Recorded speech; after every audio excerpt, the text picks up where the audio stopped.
Bonjour à toutes et à tous, et surtout à tous. Aujourd'hui, ça fait exactement, depuis hier, ça fait 22 mois que je suis en rétention séminale. Il y a 3 jours, ça faisait 666 jours que j'étais en rétention séminale. Donc, c'était un chiffre assez intéressant. Je voudrais faire cette vidéo aujourd'hui sur qu'est-ce que j'ai compris encore, pour faire encore en sorte comme une étape, sur l'importance de se poser des jalons, en fait, lors de notre pratique de la rétention séminale. Parce que le plus important à comprendre, c'est que lors de la rétention séminale, l'univers, mais aussi les gens, autre chose, des événements, vont nous tester en fait. On sera testé. Tu seras testé. Et le but de ces tests, c'est de voir si tu es toujours centré sur ton objectif. Si tu es capable de surmonter en fait cela. Et normalement, tu l'es en fait. Mais c'est ton choix en fait qui va faire la différence. C'est ton libre arbitre. Un des exemples là qui m'est venu récemment, c'était: est-ce que ce que tu veux faire dans la vie, c'est vraiment ta mission? Est-ce que tu veux l'accomplir? Ok, bah je vais te mettre des bâtons dans les roues et on va voir si tu es capable de les surmonter. Mais on sent que c'est pas des trucs insurmontables en fait. On sent qu'il y a quelque chose qui va faire la différence. Il va y avoir des obstacles, il va y avoir des gens qui vont nous faire perdre du temps, il va y avoir des gens qui vont s'opposer à nous, etc. Il va aussi y avoir des gens qui vont nous rappeler à quel point on a progressé. Des gens qui sont plus à notre fréquence. Et ça m'est particulièrement arrivé justement mercredi en fait. J'ai eu une rencontre avec un médecin psychiatre. Parce que bon bah voilà, j'avais besoin d'ajuster mes médicaments. Sauf que le mec en fait il était à l'ouest. Mais surtout en fait il y avait quelque chose de malin presque en fait, dans sa vie, dans sa vision. Et il pensait tout savoir en fait. Et le problème c'est que j'en discutais avec ma psychologue, elle me disait, c'est, le problème avec les psychiatres, c'est qu'ici, ils pensent tout savoir en fait. Parce qu'ils sont pas très nombreux, et donc ils se pensent ultra compétents. Sauf que tout le monde n'est pas aussi compétent qu'ils pensent l'être en fait. Ils tombent dans leur propre écueil en fait. Bref, c'était une rencontre assez particulière, et ça m'a fait comprendre à quel point j'avais progressé sur mon chemin, et à quel point je n'étais plus au même niveau par rapport à qui j'étais avant, et par rapport à ces personnes-là en fait. C'est la première chose. Tu seras testé en fait. On va tester ta résolution. L'autre façon en fait que tu seras testé, c'est, bien entendu, je disais toujours, l'existence des femmes est un test pour les hommes. Et ça, c'est d'autant plus vrai parce que sur mon Discord, là, il y avait un mec qui disait: ah, je suis en couple, mais une fille super intéressante, etc. Et voilà. Et ensuite, il disait: est-ce que c'est mauvais de tromper? Je fais: en fait, la question, elle est même pas là, en fait. C'est pourquoi tu penses à ça? C'est en fait, ça se trouve, le mec, il est pas malheureux, ou alors il est esclave de son désir sexuel. Parce que dès qu'on arrive à un certain point de développement personnel, en tant qu'homme, c'est facile d'avoir des femmes. C'est facile d'avoir de la femme, en fait. Pas une femme. C'est facile d'avoir de la chair féminine. Mais créer un lien, vouloir créer une famille, vouloir fonder une famille, c'est autre chose. Et en fait, je lui ai dit à ce charmant monsieur: mais c'est la femme dans la robe rouge, en fait, dans Matrix. Et si tu ne sais pas ce que c'est, je te conseille d'aller voir sur internet. Même lui, il savait pas, en fait. Je lui dis, en fait, c'est la distraction. C'est par exemple, imagine, t'es en train de travailler sur ton projet, ça décolle doucement, et là, tout à coup, on te propose une opportunité super, on dit: oh, ça va bien marcher, regarde, tu gagnes 10 fois plus, etc. C'est les femmes dans la robe rouge, c'est la distraction. Hop là, et tu vas en avoir toujours comme ça, des trucs comme ça. Tu vas avoir des gens qui vont te proposer des trucs et dire: ah, ça marche mieux, ça marche mieux. Tu vas toujours avoir la femme dans la robe rouge, en fait.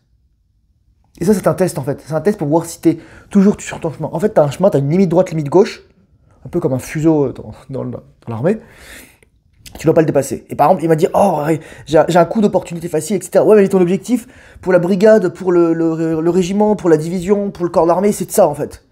Donc oui, peut-être que tu peux faire imagine, tu peux faire un coup de main sur quelque chose, mais ça se trouve, tu vas perdre du temps, tu vas te faire détecter, ça va pas se passer comme prévu, t'as mal évalué l'ennemi, etc. Et là, c'est la même chose, en fait.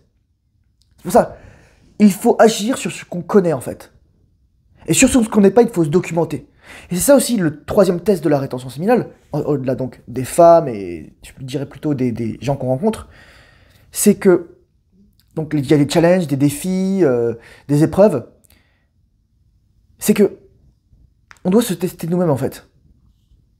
On doit se tester nous-mêmes et on doit comprendre que le plus important, c'est la capacité en fait à avoir des rappels périodiques de là où on en est.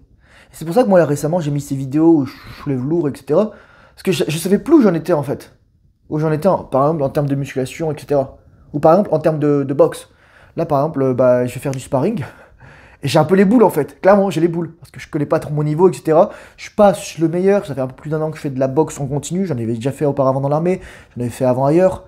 Mais les mecs, ça fait 5-10 ans qu'ils en font, ils font de la savate aussi, ils te mettent un crochet, mais la tête de ta famille, elle est décalée de 20 centimètres à la gauche pendant 20 générations. Bref, la quatrième dimension, je dirais finalement, c'est le plus important, c'est de comprendre qu'on ne nous envoie pas des épreuves qu'on ne soit pas capable de surmonter. Et que... Ah, il y a un truc que je vais te dire qui est trop intéressant. Il y a souvent en fait des distractions qui sont liées aussi à des facilités qu'on va nous présenter. On va nous montrer des voies plus faciles, des voies, on va avoir plus d'argent, plus de facilité, plus de personnes, plus de femmes, etc. Mais ça, encore une fois, c'est une distraction. Et en fait, le but de tout ça, c'est de comprendre que le développement personnel, ça prend du temps. Ça prend du temps pour que les effets deviennent positifs et deviennent visibles surtout, en fait. C'est comme si, en fait, c'était une courbe exponentielle, mais une exponentielle très longue, en fait, comme un décollage. On dit, par exemple, là, on a le seuil du succès, et là, on est comme ça au début, et là, on monte de 1%, 1%, 1%, 1%, 1%, là, il y a plusieurs années qui s'écoulent, et là, tout à coup, on perce. Et là, ça y est, c'est comme ça ensuite. Ensuite, ça devient exponentiel. C'est comme ça qu'il faut comprendre le développement personnel. Donc ça, c'est pour tout ce qui est test. Mais maintenant, je voudrais juste rajouter un petit truc. C'est aussi, le cinquième point le plus intéressant, c'est lorsqu'on est bloqué à quelque chose, en fait, c'est que le but, c'est de comprendre qu'on doit s'améliorer, qu'on doit acquérir des savoirs, qu'on doit débloquer des choses. Et moi, pendant longtemps, je me suis heurté à des choses, je comprenais pas la nature féminine. Mais des moments, je la comprenais, mais je l'utilisais pas de manière saine, en fait. Et maintenant, je la comprends. Et je comprends aussi que tout le monde n'est pas fait pour être avec tout le monde, etc. Moi, ça me fait rire les gens qui disent ouais, transforme une date en sexe, etc. Les mecs, ils piègent les jeunes là-dedans, ils leur disent non mais écoute, t'as juste à dire ça à la fille, t'as juste à comprendre c'est quel type de date, est-ce que c'est une date excitation, est-ce que c'est une date connexion. Est-ce que aussi, ouais, c'est intéressant, mais est-ce qu'aussi on peut vivre en fait? Et moi, je veux dire, pour mettre Porsche énormément là-dedans, je me rendais compte que ces gens en fait, bah, déjà, c'était pas des rétenteurs. Ils redonnaient pas leur rétention séminale. Et ils redonnaient pas leur semence. Mais deuxièmement, c'est comme aussi des femmes qui disent oui, moi j'ai étudié tout ça, etc. Alors, je vais citer des noms parce que faut que j'utilise des trucs. Des femmes qui font des cours en fait de séduction, par exemple Alice Bergelac, Stéphanie Palma, je suis sûr qu'il y en a d'autres, etc. Mais dans le monde francophone qui sont assez connus. Et moi ça me fait mourir de rire parce qu'à un moment, il faut que je la dise, mais ça m'a fait mourir de rire. C'est pour te permettre de comprendre deux choses en fait sur les femmes. Alors, Stéphanie Palma, elle avait envoyé une infolettre où elle disait justement oui, oh, il y a quelqu'un qui m'a approché, il m'a dit oh, vous êtes très jolie, mademoiselle, etc. Et moi je dis oh, je suis pas intéressé tout de suite. Donc elle faisait ça élevait sa meuf en fait. Mais elle comprenait pas pourquoi elle faisait ça.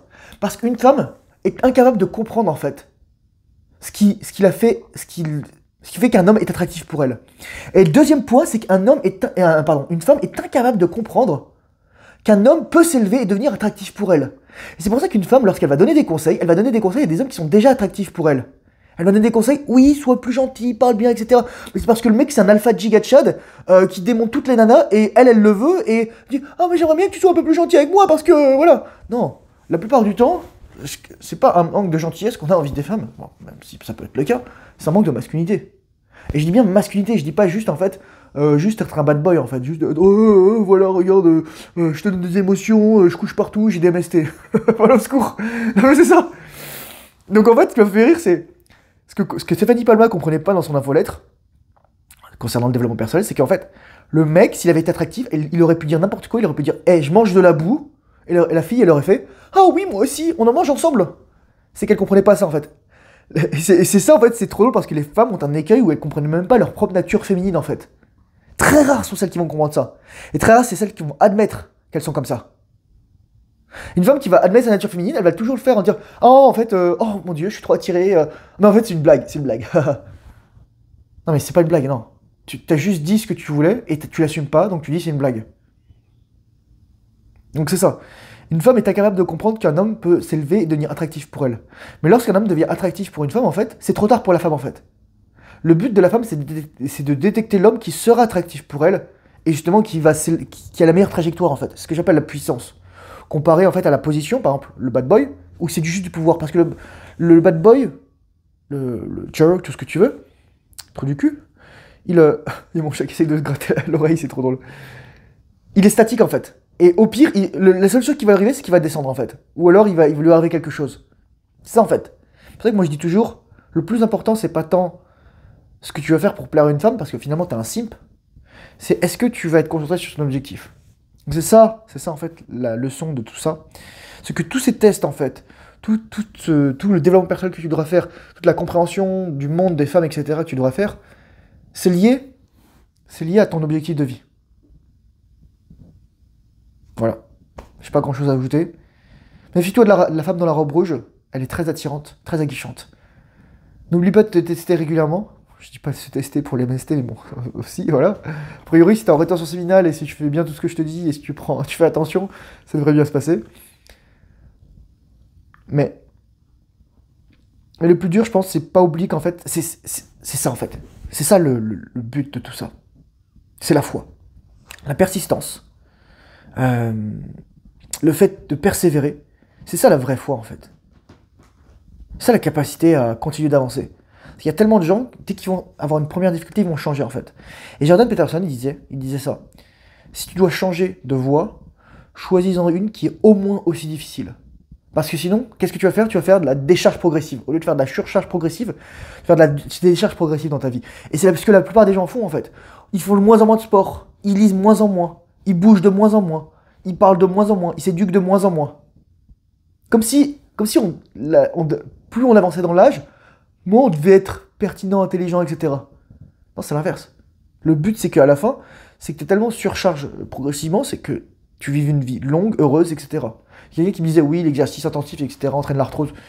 Je fais, ouais, mais t'inquiète, ça... la plupart des gens qui ont de l'arthrose aujourd'hui, c'est pas parce qu'ils ont fait trop d'exercice, je te le garantis. C'est parce qu'ils mangent mal et qu'ils sont obèses. Sur ce, courage, force, honneur. Fais le travail difficile, surtout lorsque tu n'en as pas envie. Mais c'est surtout à ce niveau-là que le travail se fait. Oui, il y a le travail physique. Mais parfois, on a aussi besoin de repos, mais c'est surtout là, en fait. C'est de prendre des décisions difficiles. C'est de prendre des décisions qui causent de l'inconfort. C'est de sortir de sa zone de confort. Discipline. Bonne rétention séminale. Et je te dis à très bientôt dans une prochaine vidéo. Bye bye.